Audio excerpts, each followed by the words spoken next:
G-Spree gang, welcome back. This may seem to be a little bit like out of season completely because this game has been around for years. Like I remember first watching Jacksepticeye play this when I was still in high school. It's been that long, and that was when it initially released for early access.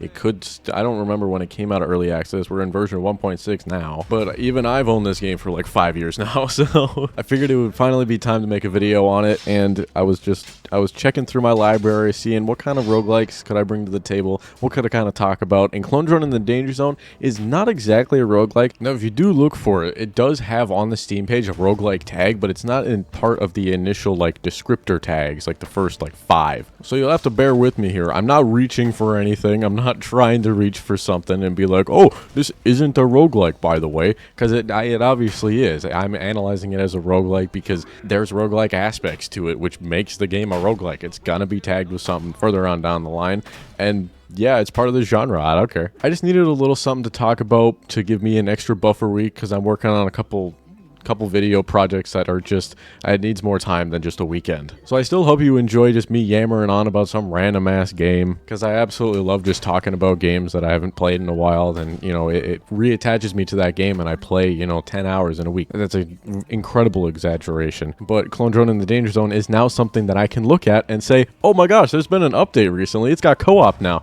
I'm gonna go get my friends to play this with me. And then hopefully they like it as much as I do, and hopefully we can play it every once in a while. But I just kind of want to inject that really quick and say, yes, I'm analyzing it as a roguelike. It's not primarily a roguelike game, but with all of the stuff outside of story mode, it really just is. So, you know, shoot me if you want to. Pin me to a wall. I don't care. You can do whatever you want to me. I'm just kind of here just talking for, you know, 7 minutes on a YouTube channel. It's what I do here. As long as it's engaging, as long as it's interesting and you're here, I appreciate that. And I appreciate you so much for checking out all my other stuff, because I don't just primarily do this. Anyway, we're going to get back into the analysis. So just really quick, just get out of the way. Yes, Clone Drone in the Danger Zone has a really quick story mode. It's not really super quick. There's 5 total chapters to it. There's obviously some story being told. It's a super fun. I just completed chapter 5 because they were coming out over the course of a few years. I remember first playing chapter 1, and that was really fun just to kind of dive into this universe. But it's basically just a story about a robot uprising, and then you are a human inside of the robot, controlling the robot, and you need to take that world back, or at least free yourself from the grasp of the robots. So no spoilers, we'll just skip right past it. Now the real fun comes with endless mode and challenges, and endless mode is exactly what it is. It's endless mode. You have an entire tree of skills that you get to unlock stuff,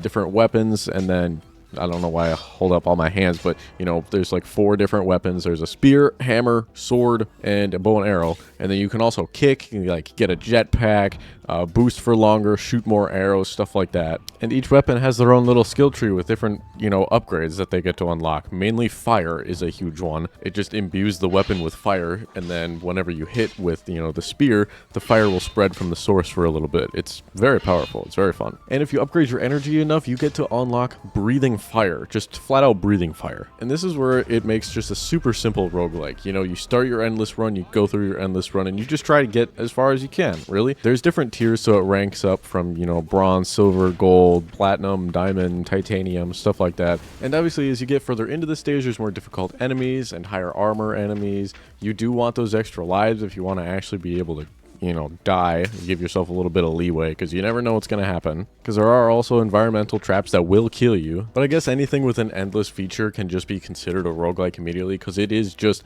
start at nothing and see how far you can go. You know, you get upgrades along the way, which is the exact definition of a rogue based game. I think roguelike is where it kind of gets into that, hey, you're going to get upgrades for yourself, like things that'll help you in future runs, maybe you know, outside shops and stuff like Dead Cells that offers having more weapons, you know, trinkets, stuff like that to be unlocked and picked up throughout your run. Whereas this endless mode is literally you get a tree of everything that is ever available, and then you just node to node just unlock as you want, what you think is going to be useful here, however you want to play. As is the joys of playing a roguelike game, you can kind of just choose how you want to play it. But let's go into the more interesting aspects of the game, which is the challenges. And this is kind of where you get to choose an overall theme of the run and then just go for it. I think there's what, like 12 to 18 stages, I think, per challenge, so you just got to make it to the end. end. Some of them are a lot quicker than others. Like, I just finished the attack of the enemy zombies. It's literally just one stage and I've completed it. And then there's others which I was stuck on for so long, like the spear challenge. I don't know how many times I retried the spear challenge just to finally do it, but I got an in-game achievement of killing 500 enemies with the spear before any other weapon. So after like 5 seconds of reading, I did realize that you have to just make it to titanium with whatever the challenge is for. So if it's a bow challenge, you have to get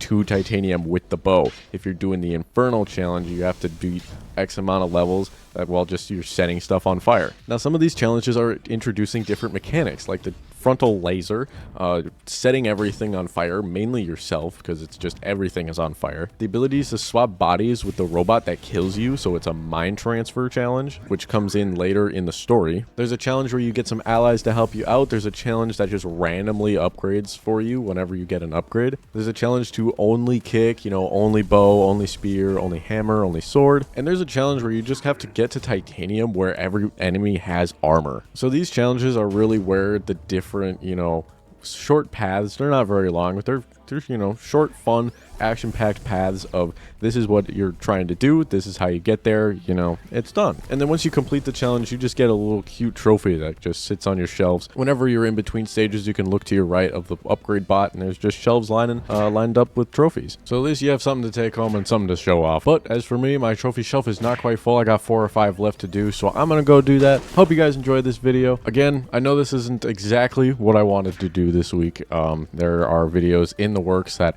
are actually regarding my channel and fit the theme of what's going on here. But regardless, I appreciate you stopping by and giving me your ears for 7 minutes. If you enjoyed this video, you can obviously let me know in any way that you feel like it. Also in the news, not this Tuesday like tomorrow, but the Tuesday afterwards, the Questionable Quality Crew podcast is coming back. You can go check us out. You can go catch up with everything in season 1 right now on Spotify and YouTube at Questionable Quality Crew. Everything else will be coming out Tuesday 6 a.m. Central Time, so buckle up, download, subscribe, follow them all up wherever you want to. It's only available on Spotify and YouTube. If there is another one that you use and you are just dying to catch up and watch more Questionable Quality Crew, and you primarily use not one of those 2 platforms, be sure to let us know. I'm the guy that uploads it, so I can create an account wherever and just start uploading everything, and it'll be wherever you want it to be, wherever you listen to podcasts. So I appreciate you guys all once more, and next week we will be back with a little bit of a spicy roguelike. It's going to be something you guys have seen already, but it's going to be a quality video, I hope. I hope I don't get too far ahead of myself, but I'm going to spend some time with it. Hopefully it turns out well. We'll see you then. Have a great week.